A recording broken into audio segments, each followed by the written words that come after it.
Assalamualaikum warahmatullahi wabarakatuh.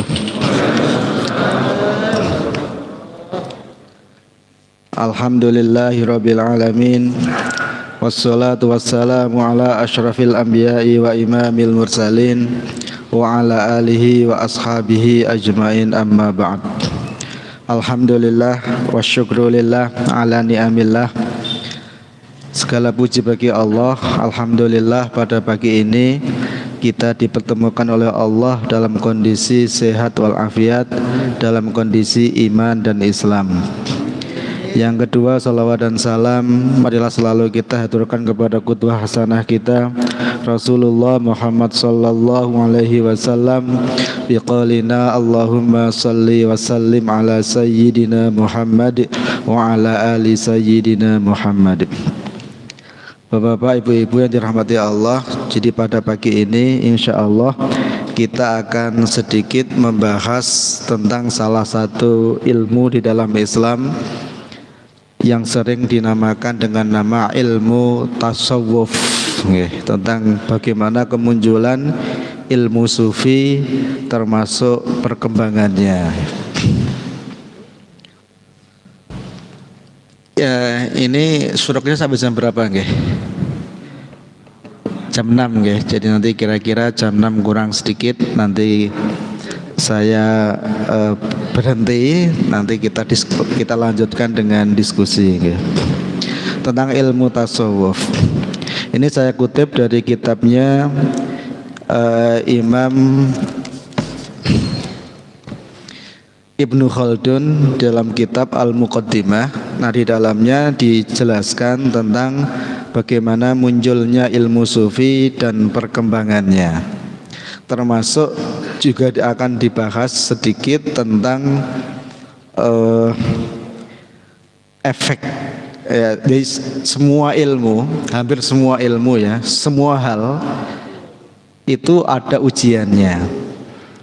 Jadi segala sesuatu selain ada efek positif itu ada efek negatif. Ya kayak kita pakai kendaraan ada efek positif.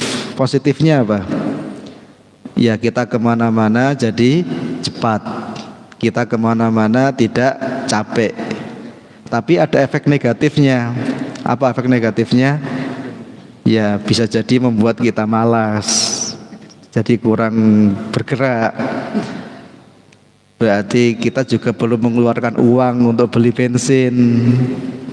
Dan yang tidak bisa kita hindari, yang namanya kita menggunakan kendaraan, kadang-kadang itu ada kecelakaan dan lain sebagainya. Jadi ada yang namanya dampak negatif. Nah, demikian pula dalam perkembangan ilmu, selain ada efek positif yang pasti, itu kadang-kadang juga ada dampak negatif. Sehingga memang melajari ilmu kita juga harus dengan hati-hati, dengan hati yang tulus, niatnya untuk mengharap ridha Allah. Dan kita belajar juga perlu tahu batasan-batasannya, sehingga kita itu ketika belajar tidak tanpa batas. Nah, segala sesuatu yang tanpa batas itu nanti jadi bisa berbahaya. Ilmu tasawuf ini kalau di dalam kitabnya Ibnu Khaldun dikatakan hadzal ilmu minal ulum asy-syar'iyyah al-haditsah fil millah. Ini termasuk ilmu baru, ilmu syara' yang baru. Al-haditsah fil millah. Ini termasuk ilmu baru. Jadi kalau kita lihat, meskipun para sahabat Nabi mereka semua mengamalkan tasawuf, tapi istilah ilmu tasawuf itu sendiri tidak ditemui di zaman sahabat. Di Rasulullah zaman sahabat itu mereka tidak mengenal yang namanya ilmu tasawuf. Tapi dalam kehidupan sehari-hari yang mereka amalkan itu adalah tasawuf. Jadi mereka menata hati kita. Jadi dikatakan di sini lam tazal inda salafil ummah wa kibariha minas sahabah wat tabi'in wa man ba'dahum tariqatal haqqi wal hidayah wa asluha al-uquf 'alal ibadah wal inqita ilallah. Jadi para sahabat, para tabi'in, mereka itu betul-betul mengamalkan Islam dan betul-betul mereka itu menata hati kita bahwa mereka melakukan Islam semata-mata mengharap ridho Allah Subhanahu wa ta'ala. Jadi al-uquf 'alal ibadah. Jadi mereka betul-betul mencurahkan tenaganya dalam rangka ibadah kepada Allah. Wal inqita ilallah ta'ala, dan dia merasa terputus dengan selain Allah. Jadi dia hanya ingin berhubungan dengan Allah Subhanahu wa ta'ala. Jadi ketika mereka beribadah, ketika mereka sholat, ketika mereka dakwah, ketika mereka baca Al-Quran, ketika mereka infak, ketika mereka haji, itu tidak mengharap apapun dari selain Allah. Mereka hanya mengharap ridha Allah Subhanahu wa ta'ala. Wal i'radu an yukhrufid dunya wa zinatiha, dan mereka juga berpaling dari tipu daya dunia. Jadi mereka mencari dunia, mereka memiliki dunia, tapi mereka berpaling dari tipu daya dunia. Karena dunia itu selain di dalamnya ada kenikmatan yang memang Allah ciptakan demikian, tapi di dalam dunia itu juga ada fitnah, ada ujian. Nah, para sahabat Nabi, mereka itu betul-betul al-i'rad an yukhrufid dunya wa zuhdu fi ma yuqbilu alaihil jumhur min ladzatin wa malin wa jahin. Dan para sahabat Nabi itu orang-orang yang zuhud. Ya, kemudian mereka itu tidak mengejar tentang ladzah, kenikmatan dunia, wa malin atau harta, wa jahin termasuk pangkat. Sehingga para sahabat dulu itu, mereka itu adalah orang-orang yang berlomba-lomba untuk menghindari jabatan. Jadi ketika mereka menyadari ada orang lain yang punya kemampuan, ada orang lain yang layak, maka itu diberikan kepada yang lain. Bahkan kadang-kadang itu ada kesan kayak rebutan tidak mau gitu ya, rebutan menolak. Tapi para sahabat Nabi itu adalah orang-orang yang amanah. Jadi ketika amanat itu tidak dicari, jabatan itu tidak dicari, tapi begitu diberi amanah, mereka itu pantang untuk menolak. Dalam Islam itu pantang bagi kita untuk menolak amanah, tapi tidak mencari amanah. Nah, itulah para sahabat. Wal infirad anil khalqi fil khalwah lil ibadah. Sehingga mereka waktunya, tenaganya, pikirannya, fokusnya itu hanya satu, yaitu mencari ridha Allah Subhanahu wa ta'ala. Itulah kira-kira gambaran kehidupan para sahabat dulu. Dan sebetulnya gambaran seperti itu adalah gambaran para ahli sufi sebetulnya. Meskipun istilah ahli sufi itu tidak ada di zaman sahabat. Nah, sampai akhirnya itu masuk kepada abad kedua Hijriah. Ini dijelaskan oleh Imam Ibnu Khaldun. Falamma fasha al-iqbalu ala dunya fil qarni tsani wa ma ba'dahu wa janahan nasu ila mukhalatati dunya ukhtussa al-muqbilun alal ibadah bismis sufiyah wal mutasawwifah. Nah, kemudian zaman terus berkembang sampai akhirnya masuk ke abad 2 Hijriah. Nah, ketika masuk ke abad 2 Hijriah ini, banyak orang, termasuk orang Islam, yang mereka itu beribadah tapi hanya sekedar mencari dunia. Beribadah tapi hanya ingin mendapatkan jabatan. Beribadah tapi hanya mencari pangkat. Beribadah tapi hanya ingin dapat pujian dari orang. Apalagi ketika terjadi perdebatan masalah ikhtilaf, kadang-kadang ada yang menang-menangan. Jadi akhirnya agama itu kesannya hanya untuk menang-menangan, yang orang yang pintar berargumen, pintar berdebat, mereka dimenangkan, dan orangnya sebetulnya tulus tapi tidak pintar berdebat, akhirnya dikalahkan, sehingga kesannya agama itu hanya untuk sekedar menang-menangan. Nah, pada saat itu kemudian ada sebagian ulama yang merasa beragama kok begini ya gitu. Beragama kok kesannya hanya sekedar mencari dunia. Sehingga ada sebagian ulama yang kemudian mereka itu berupaya untuk menata hati mereka. Dan mereka, orang-orang yang menata hati ini lama-lama itu menjadi spesifik gitu, menjadi spesifik, mengkerucut. Nah, orang-orang yang menata hati, orang-orang yang betul-betul menata dirinya untuk beribadah kepada Allah, kemudian mereka tidak mau terperdaya oleh dunia, mereka nggak mau terperdaya oleh jabatan. Di saat yang lain mereka berlomba-lomba untuk cari jabatan. Nah, orang-orang seperti inilah yang kemudian dikenal dengan nama Ismus Sufiyah atau Al-Mutasawwifah, dikenal dengan nama orang-orang sufi. Ini baru dikenal istilah ini di abad yang kedua. Jadi bukan di zaman Rasulullah nggak ada istilah sufi, di zaman sahabat juga nggak ada. Nah, istilah sufi ini baru dikenal di abad yang kedua. Nah, kalau Imam Al-Qushairi, salah satu ulama terkenal di bidang sufi yang menulis kitab Risalah Qushairiyah, beliau mengatakan wala yashhadu li hadzal ismi ishtiqaqun min jihatil arabiyyati wala qiyasun. Jadi kata beliau, istilah sufi ini tidak digali dari bahasa apapun gitu ya. Tapi kalau menurut penjelasan dari Imam Ibnu Khaldun, beliau mengatakan wadzahiru annahu laqabun. Jadi secara zahir bahwa sufi ini sebetulnya adalah sebutan. Wa man qala ishtiqaquhu minas sufai aw minas sufati wa kadzalika minas sufi. Jadi kata tasawuf itu ada yang mengatakan itu dari kata sufa, ada yang mengatakan dari kata sufah, ada yang mengatakan dari kata suf. Nah, kalau sufa itu artinya bersih, makanya orang sufi itu orang-orang yang membersihkan hati. Ada yang mengatakan minas sufah, jadi dari kata emperan. Jadi dulu di zaman Rasulullah masjid itu ada emperannya, di mana emperan itu ditempati oleh orang-orang yang tidak punya rumah, yang mereka itu hanya fokus untuk beribadah kepada Allah. Itu dari kata sufah. Ada yang mengatakan kata sufi ini dari kata suf, yang artinya suf itu bulu.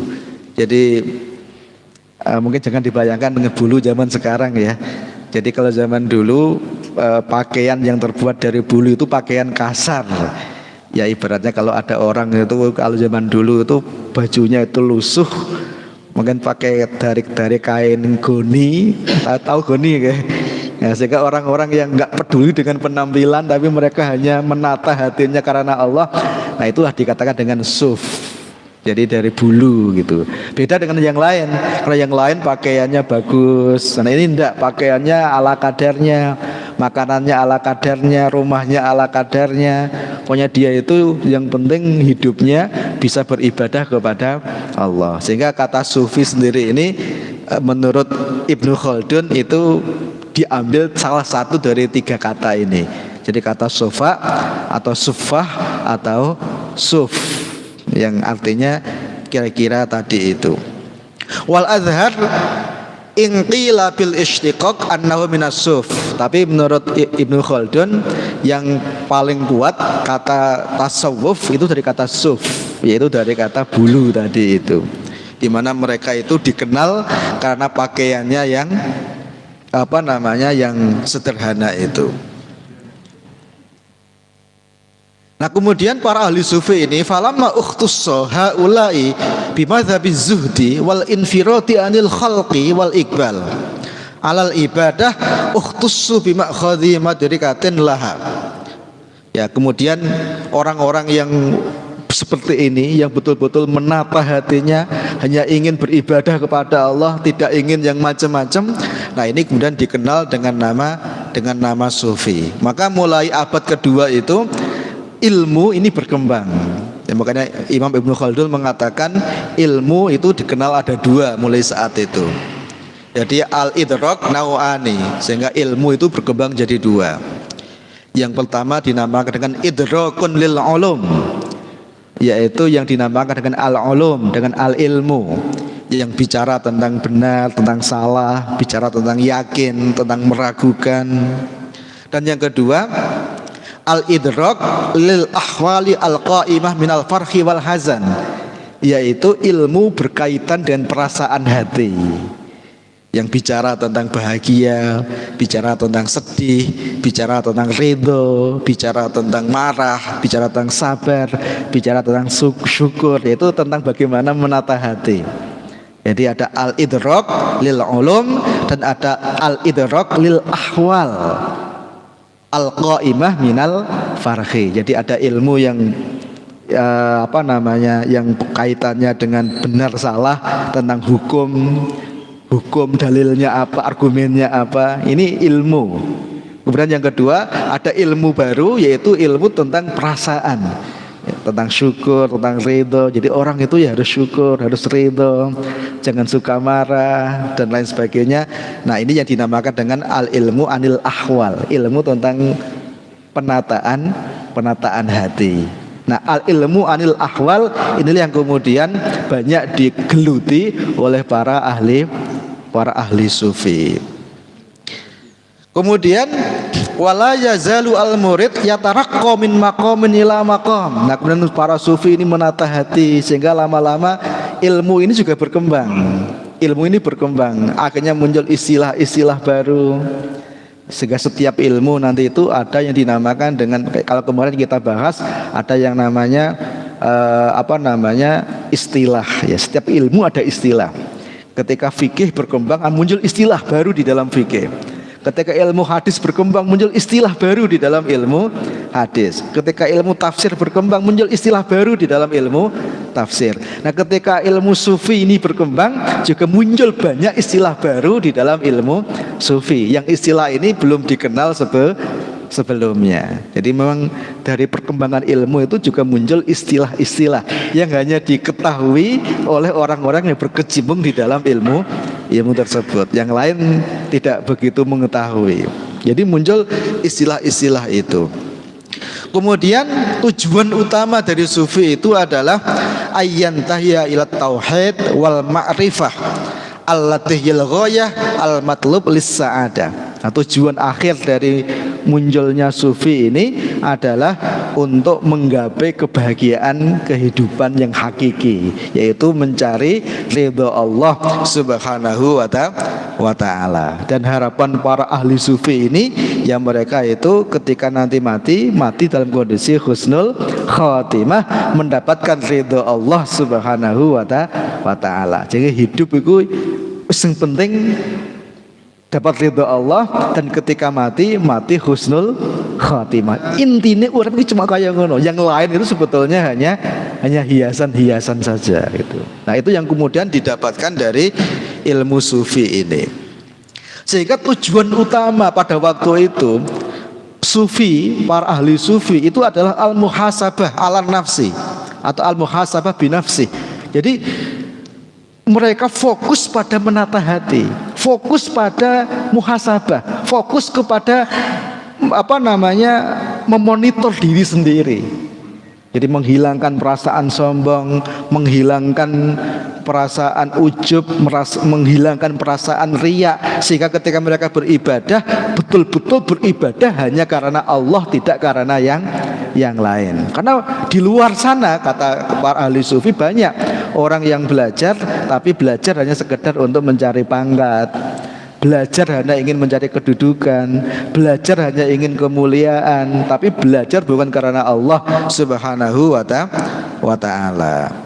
Jadi tujuan utama itu adalah al-muhasabah. Jadi menata diri. Karena mereka menyadari bahwa yang namanya manusia itu ada yang dinamakan dengan syahwat. Jadi ada yang namanya syahwat, dan manusia ada yang namanya nafsu. Dan nafsu itu dikatakan seperti di kitabnya Imam Al-Ghazali, yang di dalam kitabnya ini adalah kitab utama tentang sufi itu ya. Jadi Jadi nafsu itu seperti hewan liar, dikatakan begitu. Makanya nafsu ini seperti hewan liar. Nah, hewan itu kalau liar, dia itu mau dikasih apapun itu nggak mau, dikasih beban apapun dia lari, nggak mau. Nah, bagaimana agar nafsu ini bisa tidak liar? Maka biar dia tidak liar, maka dia harus dikekang. Nah, apa pengekangnya? Ya pengekangnya muhasabah ini. Pengekangnya ini adalah muhasabah. Pengekangnya ini adalah tazkiyatun nafs ini, penyucian jiwa. Maka kemudian fokus dari para sufi ini adalah bagaimana menata jiwa, menata hati, sehingga betul-betul mereka itu melakukan apapun semata-mata mengharap ridha Allah Subhanahu wa ta'ala. Nah, kemudian mulai saat itu mulai ditulis kitab-kitab khusus tentang sufi, ya. Falamma kutibat al-ulum wa tuwinat, ya, ditulislah kitab-kitab tentang sufi pada waktu itu. Wa allafa al-fuqaha'u fil fiqhi wa usulihi wal kalami wa tafsiri wa ghairi dzalik. Ketika para ulama yang lain itu menulis kitab tentang tafsir, menulis kitab tentang fikih, menulis kitab tentang hadis, menulis kitab tentang kalam. Kata rijalun min ahli hadhihi tariqah fi tariqatihim. Faminhum man kataba fil wara' wa muhasabatin nafsi alal iqtida fil akhdhi wa tarki. Nah, sebagian ulama yang menekuni bidang ini menulis kitab juga, ya, kitab tentang wirai, menulis kitab tentang muhasabatun nafsi alal iqtida fil akhdhi wa tarki. Nah, sebagaimana kama fa'alahu al muhasabi fi kitabi ar-ri'ayah, maka muncul kitab-kitab sufi seperti kitab ar-ri'ayah yang ditulis oleh Imam al-Muhasabi.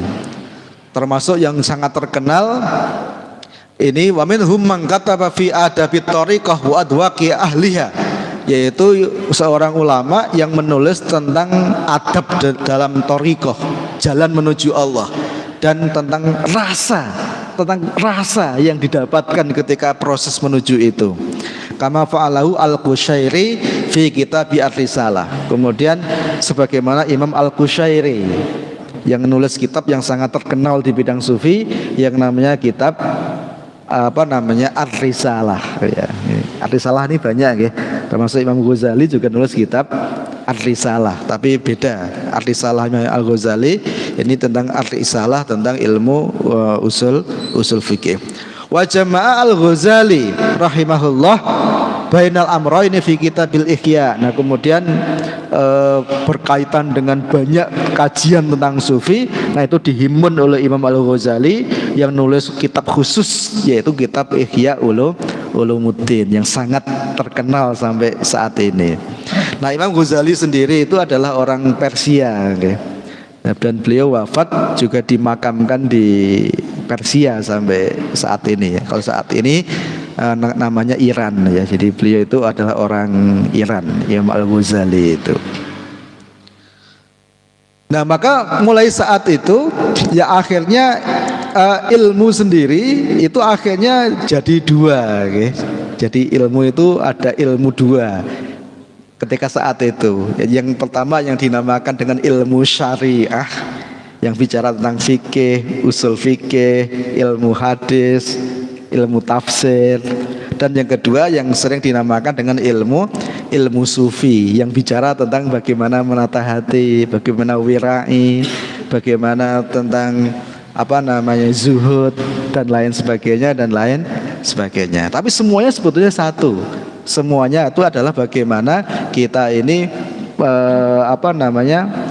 menata jalan untuk menuju Allah Subhanahu wa ta'ala. Cuma yang satu itu bicara lebih banyak pada aspek dalil, itu yang ilmu syariah. Nah, yang ilmu sufi ini lebih banyak menata dari sisi perasaan. Bagaimana agar hati ini tidak liar, tidak lari kemana-mana, sehingga betul-betul ketika kita beribadah, ketika kita menjalani hidup itu semata-mata cuma satu, yaitu mengharap ridha Allah Subhanahu wa ta'ala.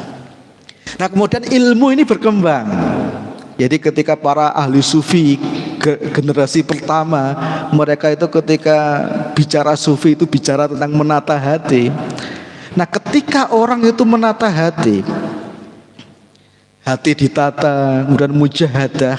Nah, ternyata ketika orang itu melakukan mujahadah, itu ada efek, ada dampak. Apa dampak dari mujahadah itu? Dari mujahadah ini akhirnya dampaknya itu adalah, ini Imam Ibnu Khaldun mengatakan, yattabi'uha ghaliban kasfu hijabil khissi. Nah, ketika orang itu melakukan mujahadah, maka itu muncul dampak. Apa dampaknya? Dampaknya itu terbukanya hijab. Banyak orang yang mujahadah kemudian terbuka hijab, sehingga akhirnya orang yang awalnya itu bisa hanya melihat alam syahadah, alam yang tampak, tapi orang-orang yang melakukan mujahadah ini, dia itu bisa melihat alam yang tidak tampak. Ya gimana ceritanya saya tidak tahu juga, saya tidak paham ya. Saya tidak bisa masuk ke sana. Jadi diceritakan bagi para orang-orang yang melakukan mujahadah ini, dia itu sampai akhirnya ada muncul yang dinamakan dengan nama hijabul hissi. Jadi hijab itu dibuka oleh Allah, sehingga akhirnya bisa melihat sesuatu yang nggak bisa dilihat orang pada umumnya. Akhirnya bisa melihat tentang gerak-gerik hati, bahkan dikisahkan bisa melihat tentang bagaimana setan mengganggu manusia. Ketika itu akhirnya ilmu ini berkembang. Yang awalnya semata-mata menata hati, akhirnya ilmu ini berkembang tentang berbicara tentang masalah terbukanya hijab. Jadi ilmu sufi di abad-abad pertengahan itu lebih banyak bicara tentang masalah ini, tentang terbukanya hijab ini. Nah, kemudian ketika akhirnya di sini fayata'arradu hina idzin lil mawahib ar-rabbaniyah wal ulum al-laduniyah wal fathu al-ilahi.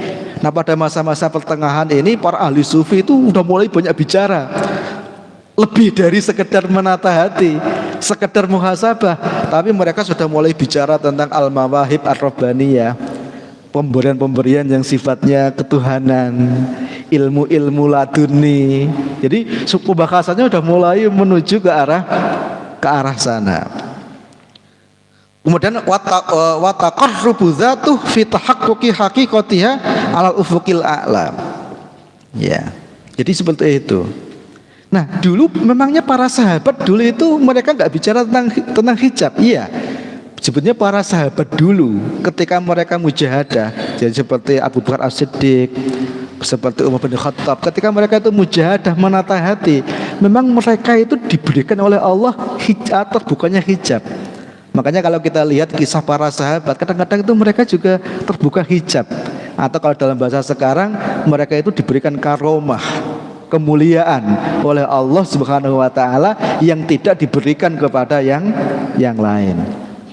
Tapi bedanya adalah para sahabat ketika mereka diberikan karomah oleh Allah, mereka menganggap karomah itu sebagai mihan.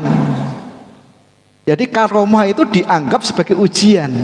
Maka mereka tidak mencari itu, dan mereka ketika diberi itu mereka buang, mereka singkirkan dari dirinya. Mereka hanya fokus beribadah sesuai ajaran dari Rasulullah dan menata hati bahwa ibadah itu semata-mata karena Allah. Nah, itu yang dilakukan oleh para sahabat.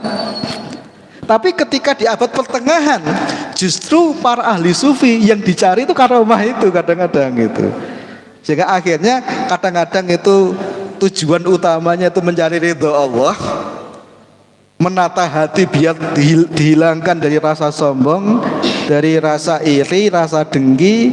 Tapi kadang-kadang justru kebalikan di abad pertengahan, orang itu belajar sufi, itu yang dicari kadang-kadang itu justru masalah karomahnya tadi itu. Yang dicari itu masalah terbukanya hijab. Jadi tidak lagi murni karena Allah, itu yang dicari itu masalah hijab, terbukanya hijab itu. Akhirnya akhirnya apa yang terjadi?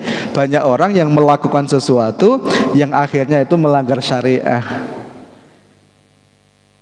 Kenapa? Karena yang dicari tidak murni Allah lagi.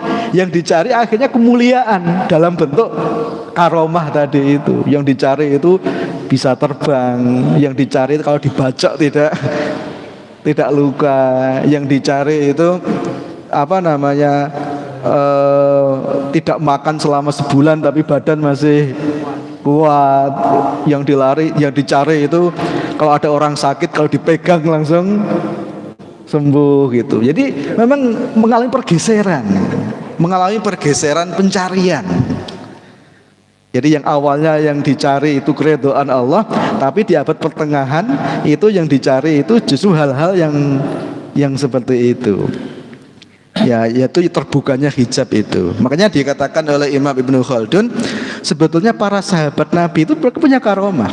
Banyak di antara mereka yang terbukanya hijab, tapi mereka para sahabat Nabi ini ketika hijab itu terbuka, justru mereka menganggap ini sebagai ujian dari Allah. Dan mereka tidak menceritakan hal ini gitu. Tapi justru di abad pertengahan ketika orang itu bicara sufi, yang dicari malah ini gitu. Jadi memang ada pergeseran. Maka di sini memang penting bagi kita untuk jadi kita perlu tahu ilmu-ilmu seperti ini sehingga kita itu bisa kembalikan sesuatu kepada awalnya. Jadi memang kadang-kadang ilmu itu berkembang, dan ketika berkembang itu bisa kemana-mana ya. Sebagaimana fikih, sebagaimana ilmu hadis. Hadis itu kan bagus sekali kan, karena ilmu hadis itu awalnya kan untuk memastikan bahwa hadis ini betul-betul dari Rasul. Kemudian muncul klasifikasi hadis, kemudian muncul ilmu tentang al-jarh wa ta'dil, menilai para perawi, ya kan? Oh ini orangnya baik, oh ini orangnya pernah berbohong, oh ini pembohong. Akhirnya kan bicara ilmu hadis, akhirnya kan bicara menilai orang. Nah ini kalau nggak hati-hati, akhirnya menilai orang ini dibawa dalam kehidupan sehari-hari. Akhirnya begitu ketemu temannya dinilai, wah ini jangan-jangan dia itu pembohong gitu. Akhirnya belajar ilmu hadis bukan semakin dekat dengan Allah, tapi akhirnya begitu ketemu orang, wah akhirnya ini ahli bid'ah, akhirnya jadi kemana-mana gitu. Ini efek dampak ketika ilmu itu berkembang kemana-mana gitu. Makanya memang kita itu perlu tahu hal-hal seperti ini, bukan untuk apa-apa gitu, tapi kita kembalikan ilmu itu kepada asalnya. Jadi sufi itu asalnya adalah tentang bagaimana menata hati, bukan masalah karomah, bukan masalah terbukanya hijab, bukan masalah bisa melihat setan, melihat malaikat, bukan masalah itu sebetulnya gitu. Makanya saya ini bawakan kitabnya Syekh Hasyim Asy'ari ya. Ini beliau nulis kitab cukup banyak yang dihimpun dalam yang namanya Irsyadus Sari. Ada sebuah kitab di dalam ini yang judulnya Tamyizul Haq Minal Batil. Ini sebelum akhir saya coba sampaikan tentang hal ini ya. Ini sebagai pengingat bagi kita bahwa memang ilmu itu berkembang, dan kalau kita nggak hati-hati kita bisa kemana-mana gitu. Maka beliau katakan begini di dalam kitab Tamyizul Haq Minal Batin itu. Beliau katakan begini, okay? Fa idza ra'a, ini di dalam kitabnya Syekh Hasyim Asy'ari.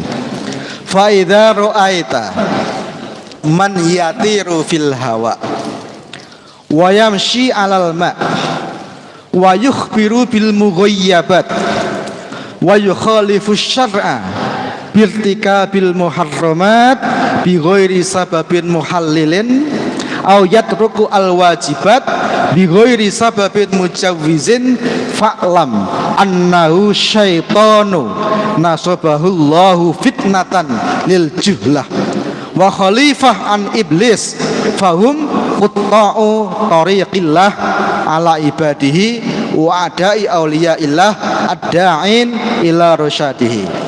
Beliau katakan begini nggih, fa idza ra'aita, jika kamu melihat man yatiru fil hawa, orang yang bisa terbang di udara. Nah, ini enggak bayan-bayan nggih, ada orang bisa terbang di udara. Nah, maka Syekh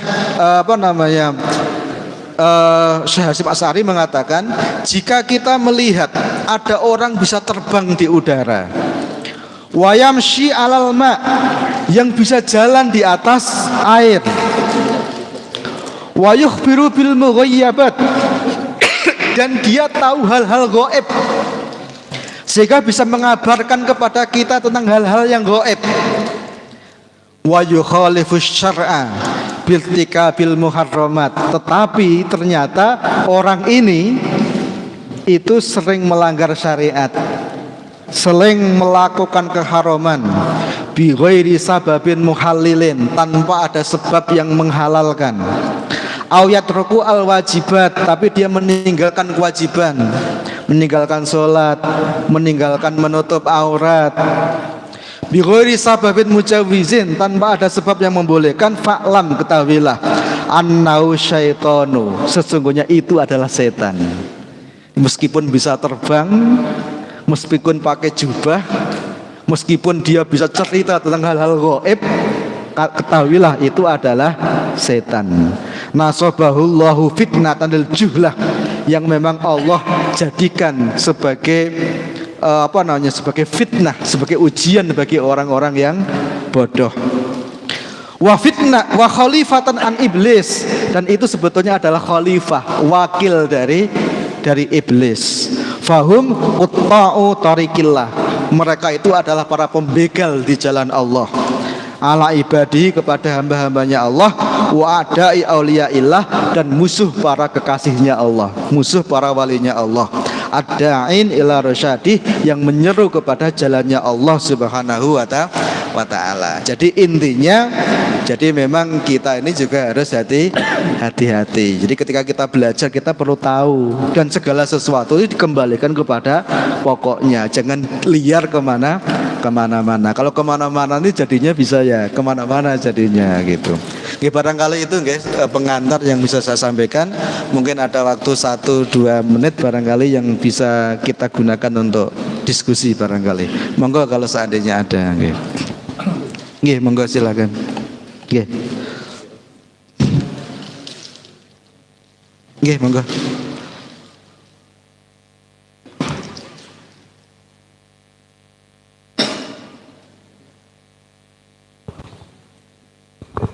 Assalamualaikum warahmatullahi wabarakatuh. Waalaikumsalam warahmatullahi wabarakatuh. Tadi dijelaskan mengenai sufi. Lantas banyak yang beredar itu masalah torekot. Apa bedanya torekot sama sufi? Itu aja. Assalamualaikum warahmatullahi wabarakatuh. Nggih, ada yang lain? Tadi ada yang di sana. Nggih, monggo. Satu lagi bekas ke sana. Nggih, monggo. Assalamualaikum warahmatullahi wabarakatuh. Waalaikumsalam warahmatullahi wabarakatuh. Terima kasih Pak Ustadz atas tausiahnya. Antara godaan belajar dan hidup di kota sama di daerah desa yang terpencil. Banyak belajar, banyak godaan. Sedikit belajar, sedikit godaan. Yang tidak belajar, tidak ada godaan. Ada yang sekedar tahu tapi tidak mengerti.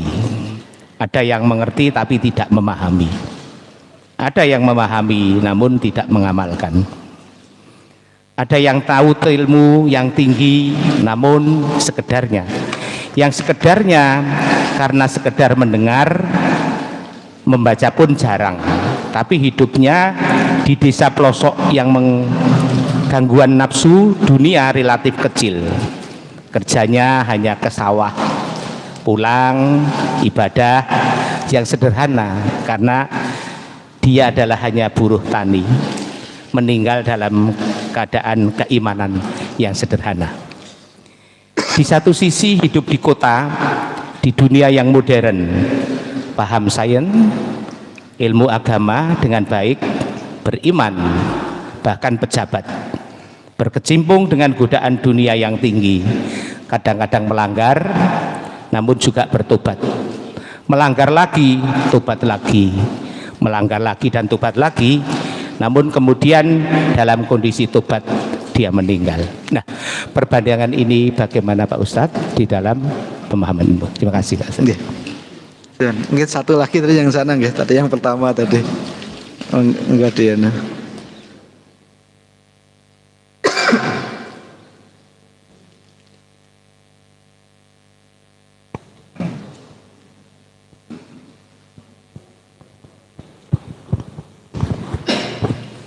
Assalamualaikum Tat.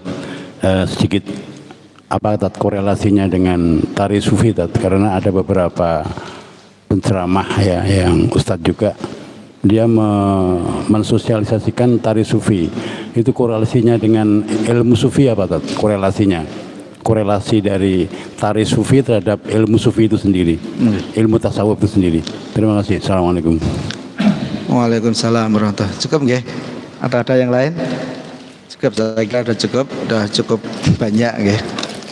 Nggih, yang pertama tentang apa bedanya antara sufi dengan thariqah nggih. Jadi tadi saya jelaskan, jadi sebetulnya istilah sufi atau istilah thariqah dalam makna sekarang di zaman Rasul, di zaman sahabat itu istilah itu enggak ada nggih. Tapi mereka itu hidupnya ya model sufi, yaitu mensucikan hati, menata hati. Ketika mereka beramal itu semata-mata mengharap ridho Allah, tidak mengharap yang lain selain Allah. Bahkan mereka itu menganggap pujian, hinaan dari siapapun itu gak ada nilainya.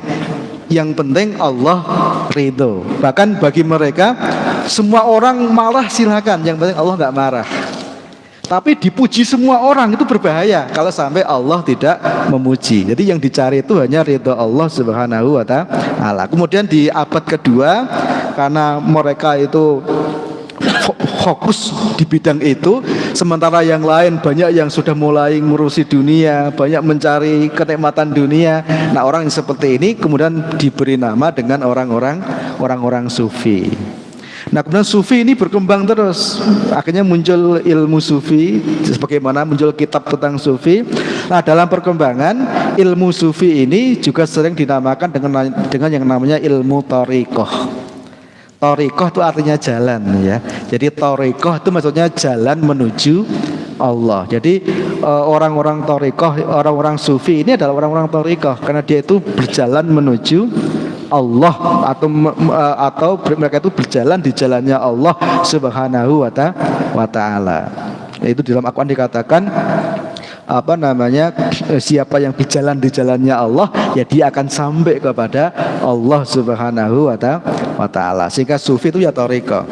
Memang ini berkembang istilah ya. Tapi memang kadang-kadang bagi para ahli sufi, bagi orang-orang yang belajar menata hati, orang-orang thariqah yang betul-betul mereka itu ingin mensucikan hati, itu kadang-kadang mereka ketika disebut ilmu thariqah itu juga gak nyaman juga ya. Kayak kalau dikatakan sufi, dikatakan thariqah itu kayak muncul kesombongan tersendiri. Maka kadang-kadang orang-orang ahli sufi, orang-orang thariqah itu kadang-kadang ada yang lebih suka, seperti kalau di Kudus itu ada yang lebih suka disebut dengan nama enggak, saya enggak belajar sufi. Ketika dibilang begitu ya, dia bilangnya begitu ya, saya enggak belajar sufi. Saya juga enggak belajar thariqah. Saya ini apa? Saya ini kan orang bodoh. Saya itu hanya belajar ilmunya orang tua saja gitu. Kadang-kadang mereka menyebut dengan nama ilmu tua gitu. Ilmunya orang tua ya. Makanya dulu waktu saya itu belajar hikam, saya itu diajak bapak saya belajar hikam itu ketika usia MTS, belajar kitab hikam. Nah, ketika saya belajar hikam kayak gitu, nah saya itu disopo oleh orang, loh kamu itu masih kecil kalau belajar hikam gitu. Karena tahunya hikam itu ilmu tua gitu ya. Ilmu tua itu ya dipelajari orang-orang yang sudah tua, ini masih muda, akhirnya salah lagi gitu ya. Padahal sebetulnya ilmu itu adalah ilmu untuk menata hati sebetulnya gitu. Dan memang kita harus hati-hati betul. Jadi setan itu memang wujudnya macam-macam ya. Jadi sebetulnya begini, ini banyak kejadian seperti ini. Jadi kita itu belajar sufi, kita belajar ilmu tasawuf, kita belajar kitab hikam, kita belajar kitab Ihya Ulumuddin. Sebetulnya untuk apa sih? Sebetulnya kan tadi ingin kita tuh menata hati, betul ya? Sehingga kita itu hilang rasa sombong, hilang rasa riya, hilang rasa ujub, hilang rasa takabur. Akhirnya betul-betul belajar itu semata-mata menata diri agar semakin dekat dengan Allah. Kan itu sebenarnya tujuan utama kita belajar sufi itu. Tapi belajar apapun kalau nggak hati-hati itu berbahaya. Jadi memang niat itu penting. Akhirnya yang banyak terjadi itu begini. Ada orang belajar sufi, belajar kitab hikam, belajar kitab Ihya Ulumuddin, tapi yang didapat itu bukan kerendahan hati. Yang didapat itu bukan ketenangan hati.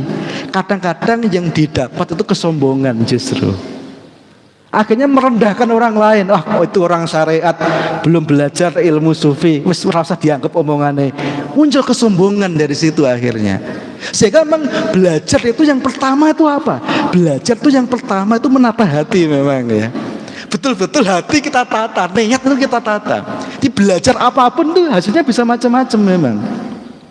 Kita tuh belajar fisika, belajar matematika, belajar biologi. Itu kalau hati kita tata, semakin kita belajar, itu kita bisa semakin dekat dengan Allah, semakin tahu kebesaran Allah, semakin tahu bahwa alam ini itu nggak berjalan dengan sendirinya, tapi diatur oleh Allah. Tapi kalau hati nggak kita tata, kita tuh semakin belajar fisika, semakin belajar biologi, itu yang muncul tuh kesombongan. Semakin menyombongkan diri, semakin menantang Allah, bahkan sampai menganggap Allah tuh nggak ada. Yang ada itu hanya peristiwa alam. Muncullah akhirnya orang-orang yang ateis ketika belajar fisika, belajar kimia, belajar biologi, belajar ilmu pengetahuan itu. Sehingga memang belajar itu betul-betul harus yang pertama kali kita lakukan itu menata hati. Jadi kita tuh belajar apapun, kalau hati ditata, hasilnya itu bisa kerendahan hati, semakin dekat dengan Allah. Tapi belajar apapun, bahkan yang kita pelajari itu ilmu sufi. Misalnya kita belajar tentang ini, saya bawa kitab yang judulnya Jami'ul Usul fil Auliya. Jadi ini ada kitab ensiklopedi tentang para wali gitu misalnya. Kita belajar seperti ini, kalau hati gak ditata, kesombongan yang muncul. Akhirnya merendahkan orang, meremehkan orang. Wah itu orang syariat itu masih kulit, ilmunya masih ilmu kulit, belum ilmu tentang hakikat itu. Merendahkan orang akhirnya. Bahkan kadang-kadang sampai menganggap syariatnya Rasulullah itu hanya kulit. Nah kalau kita sudah menganggap syariatnya Allah sebagai kulit, ini sebetulnya masih Islam gak sebetulnya? Makanya belajar itu kalau nggak hati-hati itu bisa sampai kemana-mana. Makanya hati kita tata dan kita tuh belajar dengan guru yang tawadhu, yang betul-betul kita belajar. Makanya kalau para ulama gampang. Kalau kita belajar apapun, semakin dekat dengan Allah, semakin tawadhu, semakin merendahkan diri, maka itu sebetulnya kita tuh berjalan di jalannya Allah. Tapi kalau kita itu belajar apapun, ilmu apapun, tapi membuat kita semakin jauh dari Allah, membuat kita semakin sombong, membuat kita semakin beda dengan yang lain, maka sebetulnya kita itu berada di jalannya setan sebetulnya. Itu yang kita harus hati-hati, karena setan itu bisa berwujud macam-macam. Yang dijelaskan di dalam manakibnya Syekh Abdul Qadir itu ya. Di setan itu ya, Syekh Abdul Qadir pun juga diganggu setan ya. Jangan dikira yang diganggu setan itu hanya orang-orang seperti kita ya. Semua orang yang masih hidup itu diganggu setan.